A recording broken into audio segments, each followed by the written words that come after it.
Stocks fell about 3% on Wall Street last session after U.S. Congress hit another roadblock in talks to nail down a $2 trillion coronavirus aid package. The plan includes sending checks to U.S. households and offering support for small businesses and the hard-hit travel industry. Negotiators say the lawmakers are close to striking a deal. Parts of the U.S. are in lockdown. There are now more than 46,000 infections and nearly 600 deaths. President Donald Trump issued national guidelines a week ago to slow the spread of the disease, but he's now hinting at easing those measures after 15 days. America will again and soon be open for business, very soon, a lot sooner than 3 or 4 months that somebody was suggesting, a lot sooner. We cannot let the cure be worse than the problem itself.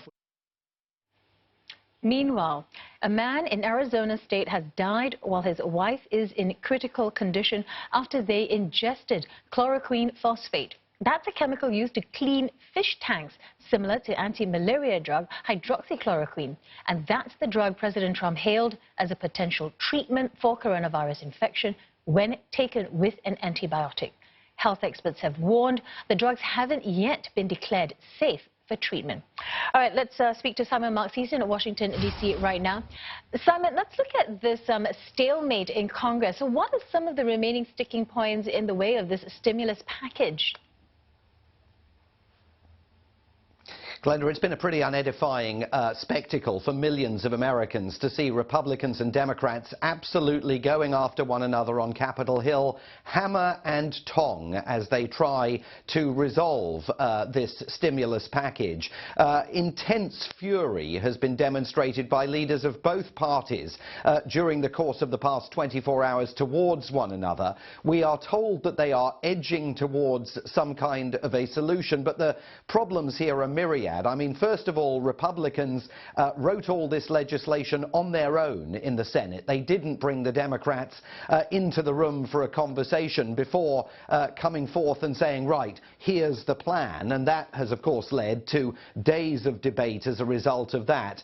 Republicans, though, say, look, the Democrats are trying to lard this legislation with things that are their pet projects. So President Donald Trump has, within the last few minutes, taken to Twitter to say, this is not about the ridiculous Green New Deal. It is about putting our great workers and companies back to work. He's furious that Democrats are trying to lard environmental areas into this legislation. Equally, the Democrats said they wouldn't pass the legislation initially because it contained no funding for cultural venues like the Kennedy Center for the Performing Arts here in Washington, D.C. By contrast, the Democrats say, well, the Republicans have larded this with all of their pet projects. It would give the Treasury Secretary, Steven Mnuchin, unparalleled authority and power to prop up large businesses at the cost of American workers. So a really vigorous debate underway, but there does, I know I said this 24 hours ago, but there does now seem to be some light at the end of the tunnel.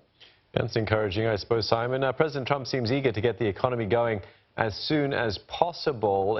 Is that in line with advice from health experts, though?